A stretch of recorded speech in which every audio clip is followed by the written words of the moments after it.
What if the most powerful fighter jet ever built was stopped not by an enemy, but by the very country that created it, the F-22 Raptor?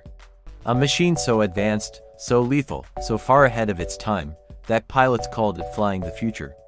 It could vanish from radar. It could outmaneuver anything in the sky. No enemy aircraft could touch it. And yet, America built only 187 of them, then shut the entire program down. Not because it failed, not because it was outdated, not because a rival nation defeated it. It was stopped at the peak of its power. Tonight, we go inside the decision that military experts still call one of the greatest strategic mistakes in modern aviation history. To understand why the F-22 was killed, you first need to understand why it was born. It was 1981. The Cold War was burning. American intelligence had just received disturbing reports. The Soviet Union was developing a new generation of fighter jets. Aircraft that would potentially outperform everything the United States had in the sky. The U.S. Air Force responded. They launched the Advanced Tactical Fighter Program, a classified competition to build America's next dominant air superiority machine. Two teams entered, Lockheed and Northrop. Both built prototype aircraft. Both flew them in secret. In 1991, Lockheed won. Their design, the YF-22, was selected, and development of what would become the F-22 Raptor officially began. The goal was absolute air dominance. Supercruise without afterburner, stealth invisible to radar, thrust vectoring for impossible maneuvers. It was not just a better jet. It was a different category of aircraft entirely. By the late 1990s, the Raptor was becoming real. Test pilots were describing something that had no comparison. The aircraft didn't just fly, it thought with the pilot. Its avionics processed battlefield data faster than any human could. It could detect enemy aircraft before they even knew it existed. It could fire and vanish before a target ever saw it coming. The original plan was clear. Build 750 F-22s, enough to completely re-establish American air dominance for the next 30 years. Then something changed. On September 11, 2001, the world shifted. America went to war, but not the war the F-22 was built for. Afghanistan, Iraq, counterterrorism operations, ground support missions, urban warfare. The F-22 was engineered to fight Soviet fighters in the skies over Europe. It was not designed to hunt insurgents in desert valleys. Suddenly, the most advanced fighter ever built had no immediate battlefield purpose. And then came the money. The wars in Iraq and Afghanistan were consuming billions of dollars every month. The defense budget was under enormous pressure. Someone had to make cuts.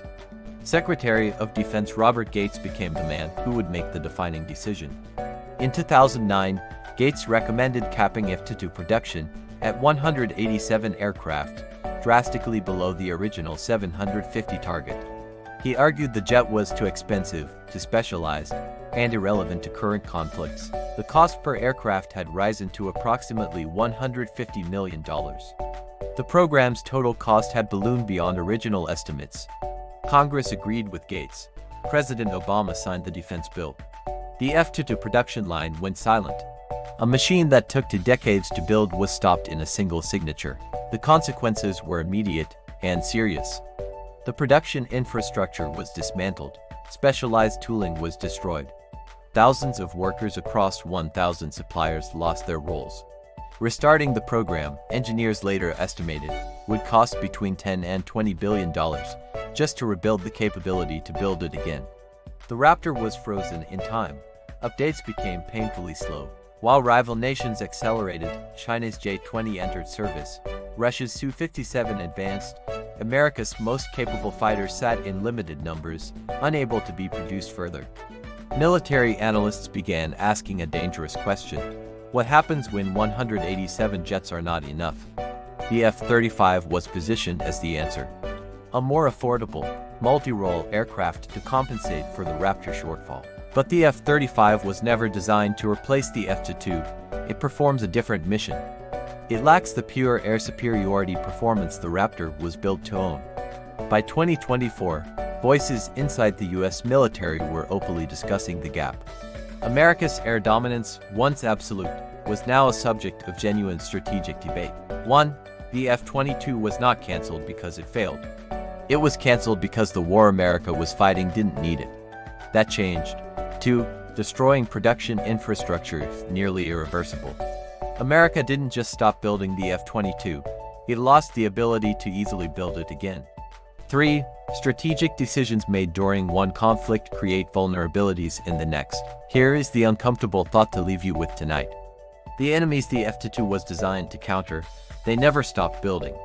If this story showed you something you didn't know, subscribe to Shadow Air Command. Every episode goes deeper, every truth is darker. The skies are never as clear as they appear.